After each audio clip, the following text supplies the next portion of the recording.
never told them why she liked to go out in the rain. It fell on the city, shimmering points of water, a sheer curtain that warped the buildings in a strange way and drew quiet, pattering applause from the pavement as it hit. Most of the last of the sunlight had been hidden away in the clouds, shrouded in hazy white like a bride on her wedding day. To the east, the storm was thicker, darker, with faint thunder and distant streaks of lightning. To the west, it was broken in a smooth gray edge, silhouetting the jagged metal and glass skyline of the city against a strip of rose-gold sunset. The bridge over the river was slick with rainwater, glowing a soft orange in the clash of cloud and clear sky. Her umbrella hummed with the raindrops that struck it, keeping her dry save for what the breeze sprinkled on her bare arms and knees. She stopped at the lamppost. It was copper, green with age, and twice as tall as she was, set just beyond the stone railing. The glass at the top was dark. It had come on any minute now, with the fall of dusk.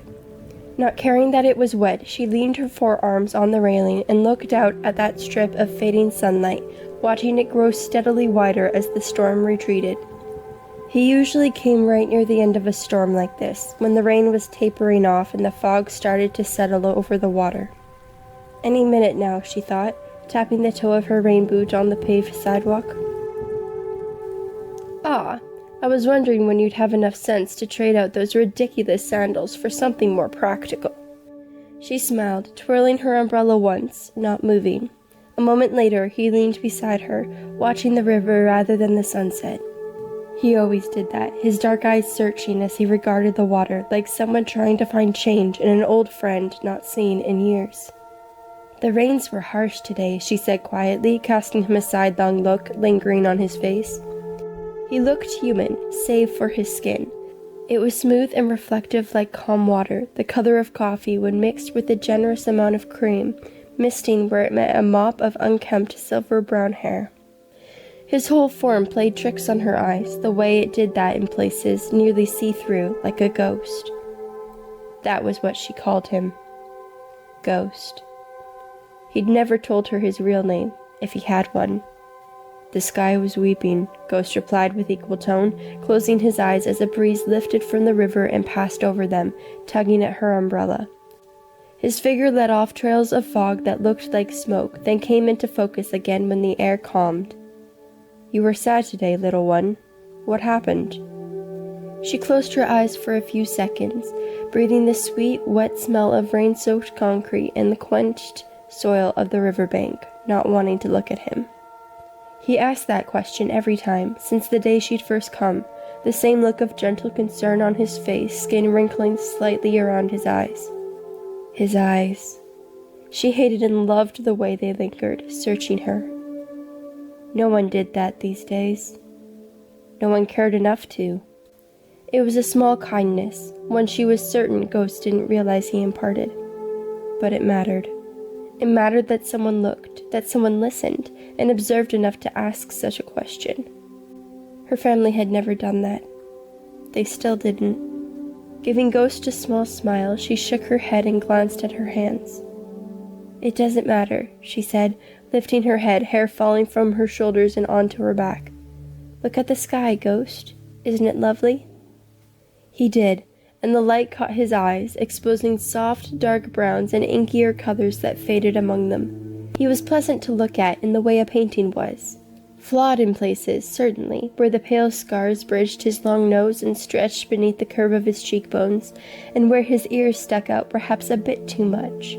But beautiful all the same in the sharp curves of his jaw and mouth, the way his hair fell over his forehead in waves that fought to be curls in the damp, storm-tainted air. Not young, not elderly. Ghost looked rather irritatingly timeless. Those eyes of his saddened, looking at the sky, and slipped down over the horizon to the river again, a frown pulling at the edges of his mouth. He did that every time she asked him to look at the sky. She'd once asked him why. He hadn't answered her. "I must go again soon," he whispered, breath steaming faintly. The air was getting cooler, the sunset fading like a washed canvas. Shadows had sprouted and grown in the corners and dips of the bridge, the last inkling of sunset reflecting off mirrors made of puddles in their midst. The rain calls me back. Something pulled in her chest, painful. She didn't want him to go. She never did. His company warmed something that had grown cold within her in the last few years, and she craved to keep it. I know, she replied, letting the edge of her umbrella rest on her back. The rain was barely falling any longer. Most of the humidity had taken the form of fog, drifting over the ever-darkening river in slow waves. When will I see you again? Ghost's half-smile was bittersweet. He stood up straight and stuck his hands in his pockets. He wore strange gloves, a pale long-sleeved shirt that exposed his collarbone, a navy coat that fell to his knees unbuttoned and loosely fitting, and trousers that were all straight lines and dark grays. Bare feet, too, despite his earlier comment about her own shoes. Mismatched, like flowers in a fireplace. So long as the rain continues to fall, little one, I will be here. She smiled slightly at his words, the same thing he always said. As they began to fade at the edges, drifting into the fog that rose around them, he smiled in return. Then he was gone, a breath on the wind. Her smile wilted, and her eyes fell shut, 2 solitary tears slipping down her cheeks. The lamp flickered to life above her, casting a halo of light in the fog. Turning away, she began the stroll home to the melody of far-off thunder.